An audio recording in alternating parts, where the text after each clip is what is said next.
Support for 100 Watts and a Wire is brought to you by 100wattsandawire.com. To subscribe to the show, simply click the RSS feed or subscribe wherever you get your podcast. When you visit, apply for your free 100 Watts ID and learn how you can become a sustaining member. Click the donate page and pick the option that works best for you. We've got a traveling toolkit, 100 Watts and a Wire gear, and activity days with prizes. That's 100wattsandawire.com.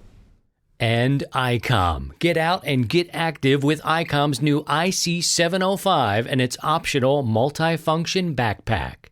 And Bioenno Power, offering the best performance lithium iron phosphate batteries for your ham radios. Visit bioennopower.com. That's BIOENNOPOWER.com. Or contact dealers nationwide. And now, from Grid Square Echo Mike 48, this is 100 Watts and a Wire. Well, hello, friends. It's Christian. My call sign is Kilo Zero Sierra Tango Hotel, joined by Steve, W7UDI, from the Pacific Northwest. And we got another friend in here today. Very happy because she's very busy and runs around and does a lot of things. It's Rhea, N2RJ. We're going to talk to her. She is a director with the ARRL, and she's in the Hudson Division. I love New Jersey. No, New Jersey's such a big state. Come on in, you guys. Just come on in, and we'll just get to it. We don't. Everybody knows you guys anyway. How you doing, Rhea? What's going on? Hi, Christian. Hi, Steve. It's been a while, and we're doing good. You know, living under extended lockdown again because Phil Murphy just announced it's going to be June 3rd again. So you were extended. We were extended yesterday. Ay, ay, ay. Yeah, this is such a complicated thing. What are you guys on now, Steve? We're for the state. We are up to the end of the month, and then because the county that I live in, and there's 10 counties in the state of Washington that are going in for a variance, and we'll know by the end of the week, hopefully, that we can jump up to phase 2 of the reopening. We might start reopening next week. So kind of keeping our fingers crossed. We've had a total of 15 positives in our county and nothing in the last 21 days. I happened to look at the county website this morning and got the latest download on that. Yeah, it's complicated. I live in a big state. And, you know, there's a lot of rural areas that could probably begin to open up and phase it back in with right restrictions. And then we've got St. Louis, which holds the most cases right now. So it's iffy for me where I am in my work because we have to really think this through. And in fact, my work is thinking, they sent out a survey asking, you know, it's basically gauging comfort levels now. Are you comfortable? And I've been back working. In the last week or so, I've put in, 50 hours down there working with a crew. And you probably just have to jump back in it at some point when you're comfortable. I'm working in a small group. We're doing an infrastructure type of deal. And we're all wearing the mask, taking the precautions. And then you kind of get that feeling back again of, okay. You see joggers and things like that. But other areas are... You know, where Rhea is, and of course where you are, Steve, that was the epicenter in the beginning.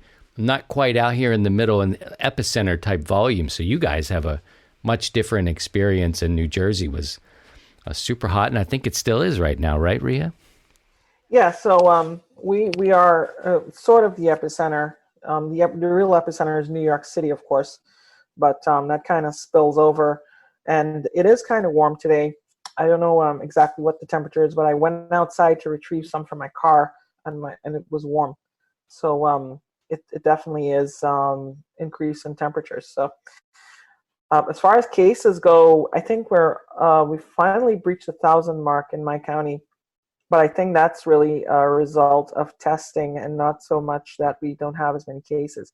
What's unique about my county is that we have a lot of seniors, and that kind of ups the death count a little bit. So, you know, we got to watch out. Rhea, how do you think this has affected amateur radio?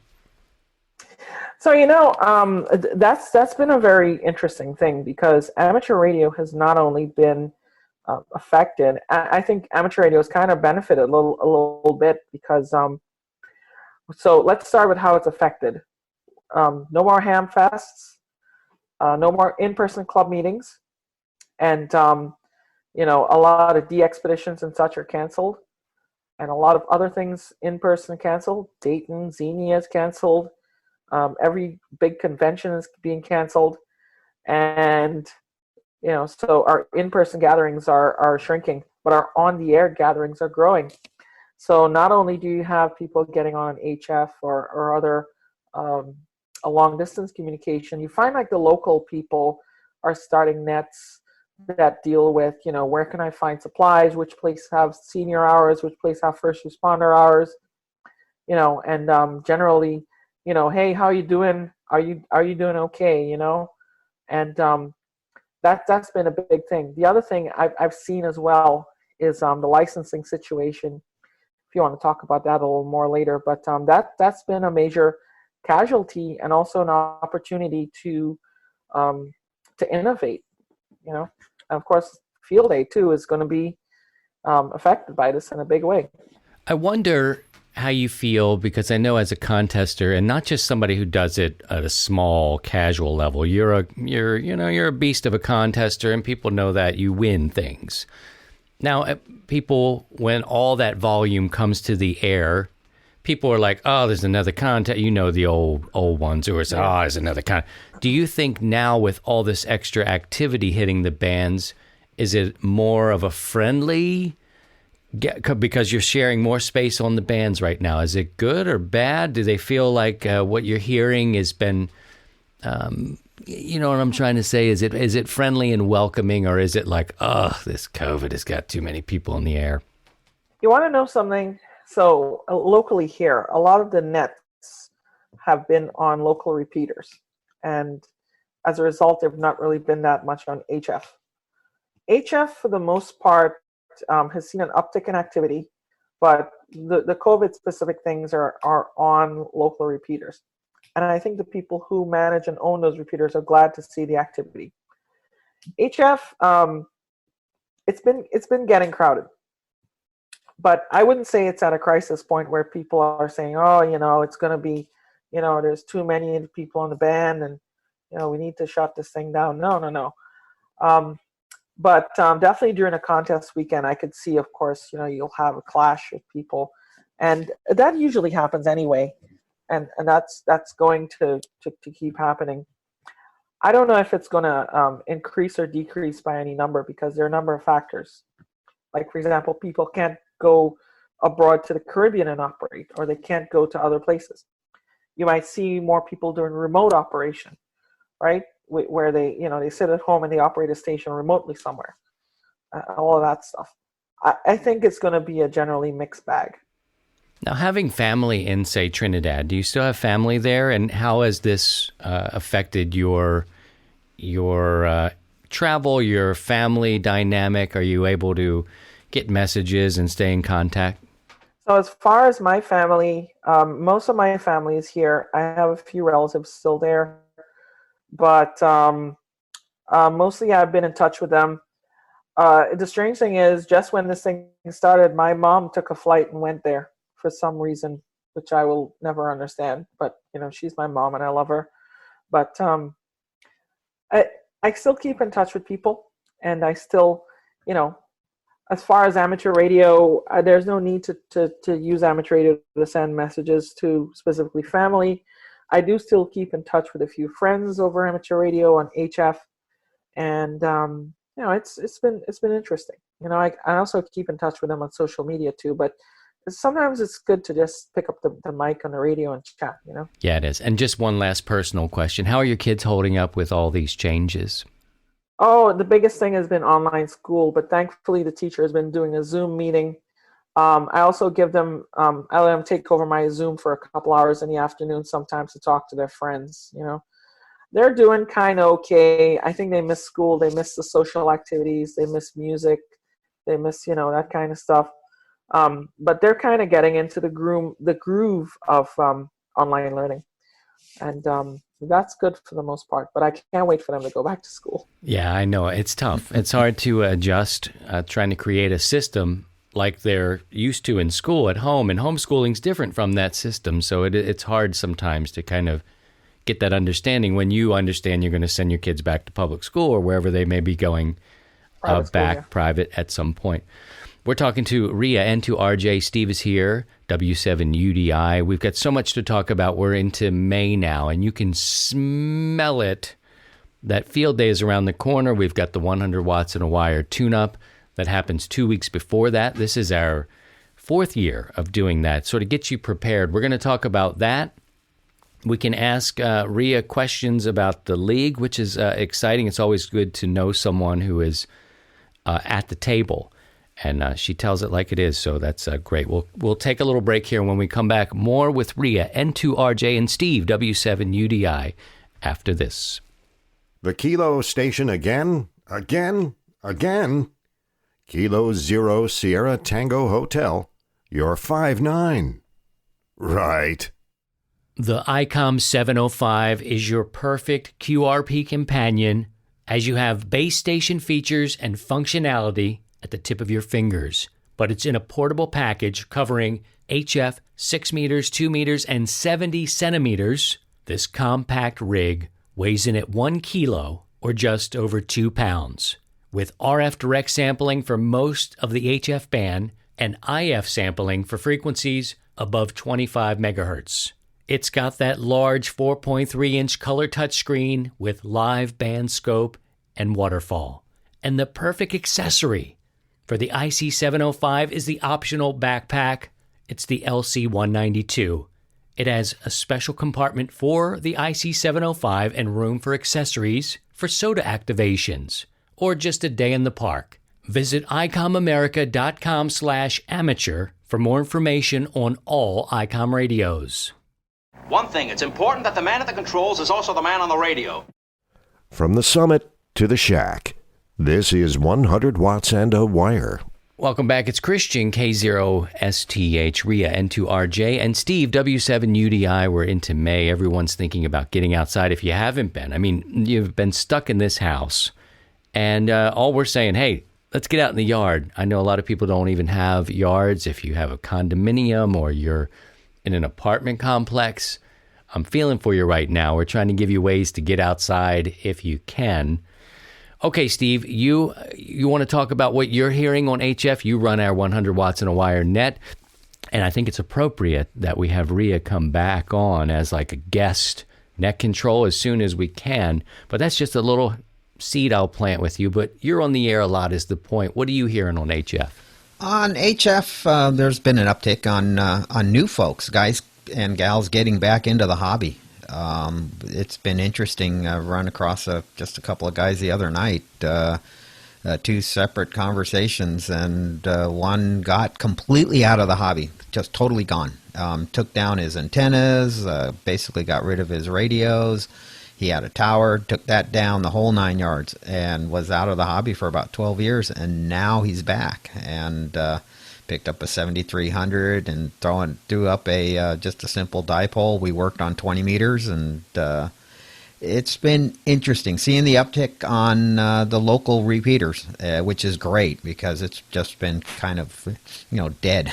It's been crickets most of the time, and now there's activities. Some clubs are trying to do their club meetings via the radio, which is great because it kind of opens up the club to everybody else that are non-members, and probably I think is a good way of bringing members into the clubs. So, and as Ria was saying that the bands are getting crowded, I'm starting to see on 20 meters. I see clusters, and it's kind of interesting when Ria, you use the Flex, and I'm using an SDR receiver to augment my 3000, and I can see clusters of where people are hanging together, and it's just been kind of interesting to see that and tune through those folks and see what conversations are going on and that. But it's nice to see the activity. I won't say we're at that crisis level like it was back, a number of years ago, where you couldn't find a spot, especially like on 75 meters or 40 meters, to have a conversation where it was just jam wall to wall of people, but it's getting there, and the activity when it comes to contest weekends has been great. It's to see more activity because people are now, hey, I'm home, let's try this contesting if they're not into it, and it's another aspect of the hobby that we have here. Now, Ria, you're with the league. Is this good business for the league? I mean, is this some sort of real nice, I don't know, happening? All this activity is good or bad, or do you think it'll have a difference? Does it matter? Okay. I think in general activity is good. We love activity. We love to see people on the air. And there is a definite uptick, as Steve has been saying, and we definitely like that people are getting interested. So one thing you might not know is that as a director, I get copied on all TIS questions, the Technical Information Service. If somebody asks the TIS a question, I get copied on a response. I've been seeing a lot of those where people have been asking station setup questions. It could be COVID. It could be that, the weather is getting warm and people are setting up their stations, antennas and such. But there is definitely a renewed interest. There is also a renewed interest in VE testing, as in people wanting to become VEs. What the VEC department has told me is that, there are more people, believe it or not now, who are certifying as VEs, because there's been a lot of interest in getting licensed, and I think that's good. It's one silver lining. What are we going to do about this online testing? Where do you fall? Oh, me, I'm pro progress all the time, and I've been having internal meetings with these clubs and teams, and there are two methods of online testing.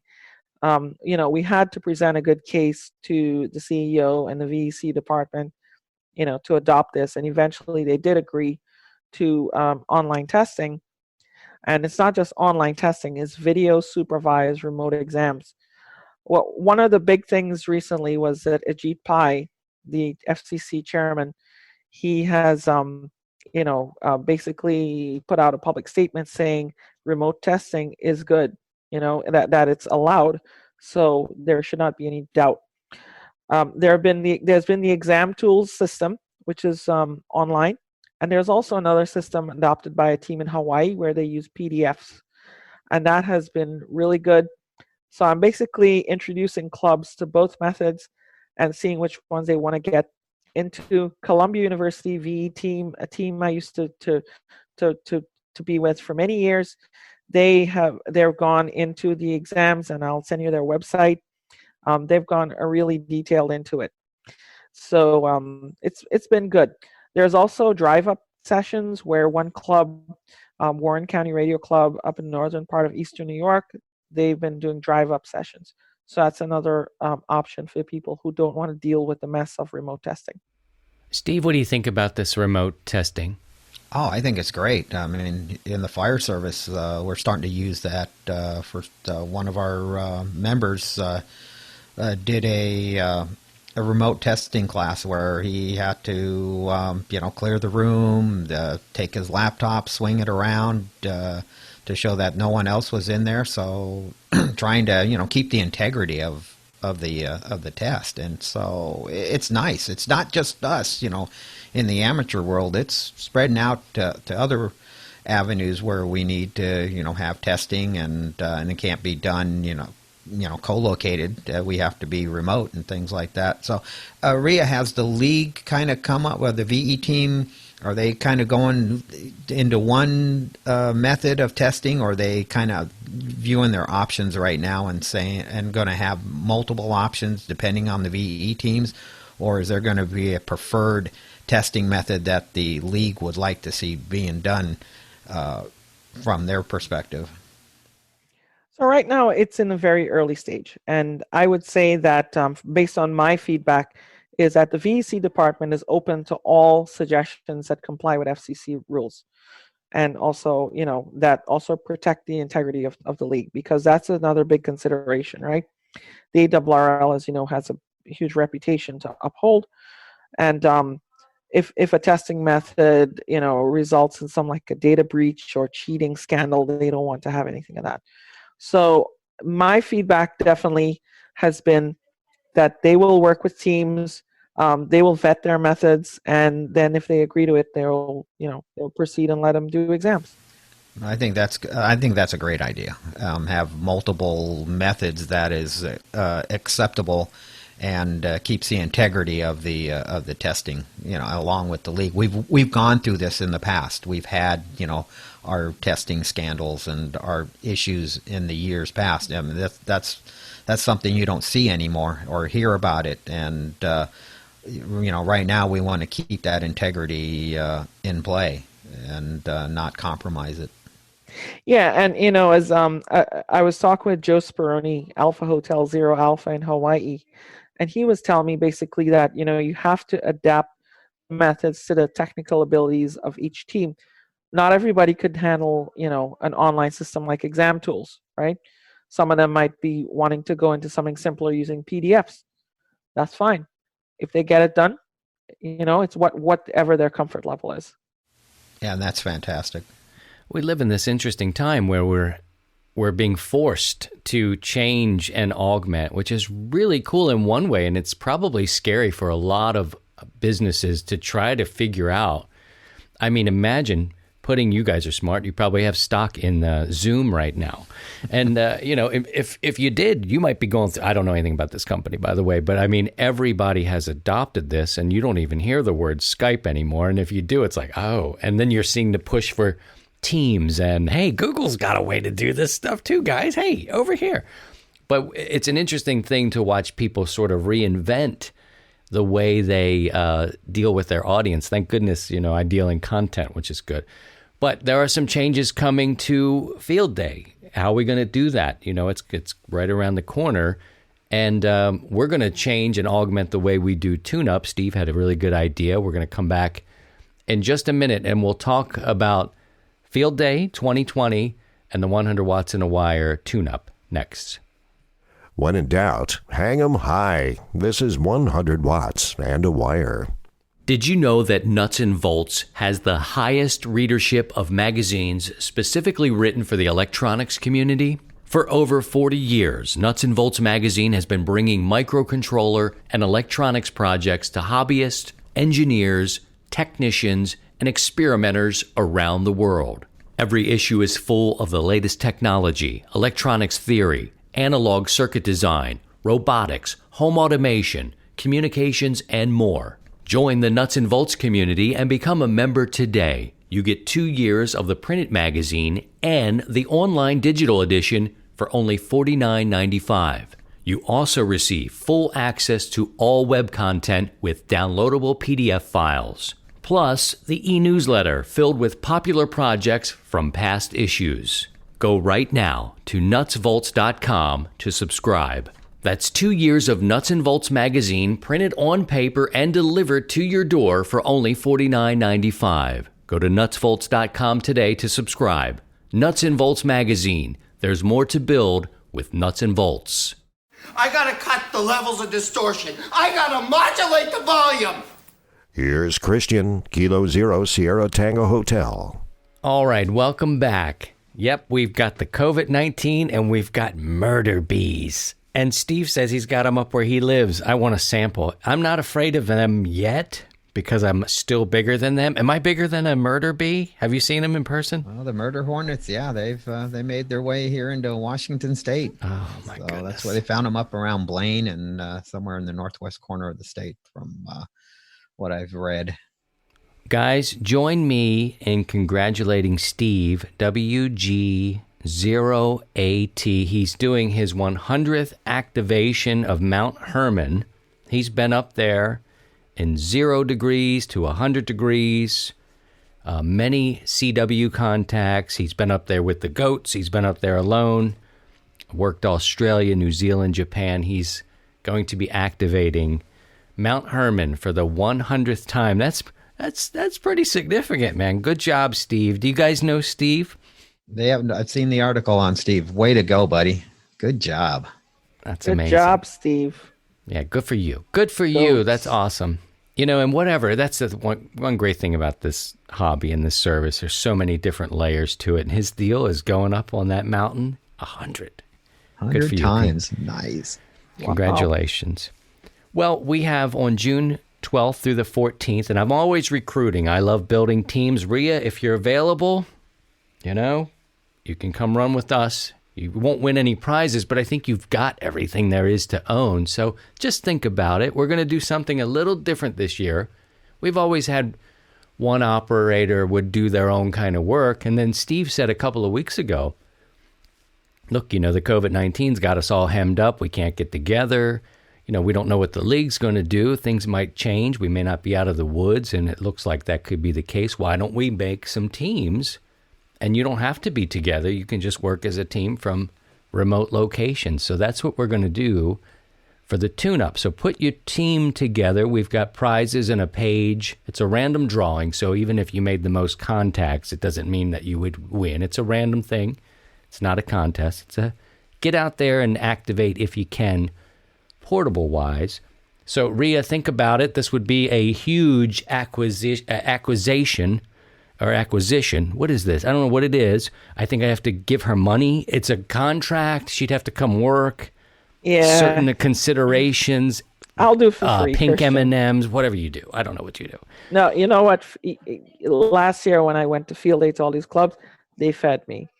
My gosh, it was wonderful. Right to the heart. Fair. Okay. Barbecue fair. Steve, how are we going to do this on remote? We didn't think through Bing. Yeah, I didn't think that one through all the way. Yeah. I want to land a big player here. We've got to feed her. Okay, we got to think about the supply chain again. Okay. Rhea, what's going on with Field Day? So many people are curious. So, there's been a lot of intense discussion on Field Day. There's been a lot of ideas floated. The ARRL Programs and Services Committee has decided to keep Field Day rules as is, and their rationale is that we have an actual emergency this time that people should adapt. Of course, I don't agree 100% with them, but I have to support the decision of the committee and the board. So with that said, I've been talking to teams and people how to adapt. And there have been some really good ideas, if you want to hear them. Yeah, I'd love to hear them. So the first of them is that, the most obvious one is to get on the air with emergency power from home, right? This could be a petrol generator, although I don't like that too much because of, using fuel and emissions and all that stuff. It's still an option. You can get a solar panel. You can charge a battery pack before. You can use that. You can operate mobile, right? That's one thing you can do.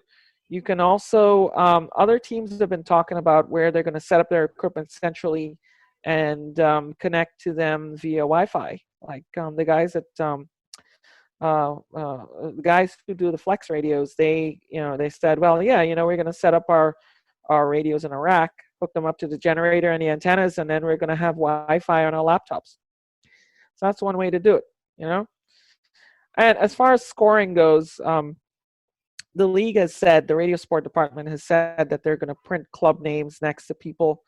That does not stop you from publishing another list of results, with different categories. Like, for example, for traditional contests, because even though they say Field Day is not a contest, the first article that described Field Day said this is a contest. But you know what? It's an operating event. I get it. It's not a really competitive contest. But what you can do is you can tabulate results and rankings and such like that separately.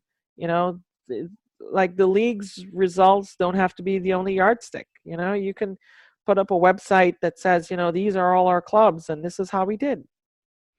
Where are you, Steve? What do you think? Oh, I think it's, I like the different ideas and everything. And that was, when I came up with my little harebrained scheme, it was one of those trying to adapt to where we are at the time. We were all at home and it was like, well, wouldn't it be kind of good to, combine scores, of people get together as a club or a group of folks, and they operate from their respective home QTHs, and then they just take their score and combine it. And would be nice if there was like another category that could have been made. I just threw out Zulu. Like, okay, so you have 5 club members and they're all part of the Zulu class, and the stipulation is that you have to be emergency power and portable antenna setups like you would out on an actual field day. We're just kind of modifying it a little bit. It was just a thought to go out there, and then we're incorporating it into the tune-up of having team members. So it was just another way of adapting and going. And I know it was kind of late in the game, and you just don't, the committee is not going to change on a fly. It's kind of have to, vet things out. How is it going to go? And yeah, this is not a contest, but it's an operating event. And so it's, it's a harebrained scheme on my part. No, go ahead. I was going to say we're actually in an emergency. I mean, we're in a worldwide pandemic. I mean, so we really are in it and adapting to it. But is there a way we should be thinking about keeping score? Is there a different mindset we should be thinking about? Because we kind of do approach this as a contest or almost as a game, a social gathering. Should we change our mentality about field day during a pandemic? I don't think so, because one, we don't have a communications emergency, which is something I've stressed, that the phones are not down, the internet's still running, even though it's heavily stressed. What we do have is different conditions with regard to social gatherings, so that's really the only thing that needs to be adjusted. And I think that we could come up with stuff that'll do it effectively. Okay, well, I want you to think about joining the team. We have a I'm team in. that has guys. I'm in. This Christian. changes everything. That's right. Now I think we've pushed. We're becoming like the New York Yankees in a way, and from a guy from Baltimore who never could say something like that. I think this is good. We had 3 guys named Ian. So it sounds like a used car lot or like a cheap attorney or something. Call the 3 Ians 555. But adding Rhea to the team, Coach Steve, do you have a comment? Oh my God, we got some credibility now. We got the cred. Oh no. Now we actually have something going. Well, this is great. Love to have you. It's going to be a fun time. I don't know if we should even think about putting a name together with the teams. We could be the only team out there, but I think we'd have enough people to give others something to chase. So that's cool. Yeah, I think that'll be fun. And can I get you to not to commit to a special day, but when you're ready, you come do a guest spot on the net one night. We'd love to have you. Absolutely. My only constraints are antenna-wise, but I'm going to see if I could get something temporary fixed for that. Yeah, pick Doesn't the band. matter. You tell us. Yeah. You tell us what band you're strong on, and we'll run with that. All right, Probably we're going to gonna wrap be up. 80 or 40. Okay, Perfect. 80 or 40. Done. Guys, take care of yourselves and take care of each other. Thanks to Rhea and to RJ and Steve, W7UDI. Time really flies when you're with your buddies and hanging out. Take care of yourselves and each other, and by all means, if you can, please try and stay above the noise. To join the 100 Watts in a Wire community, visit 100wattsinawire.com.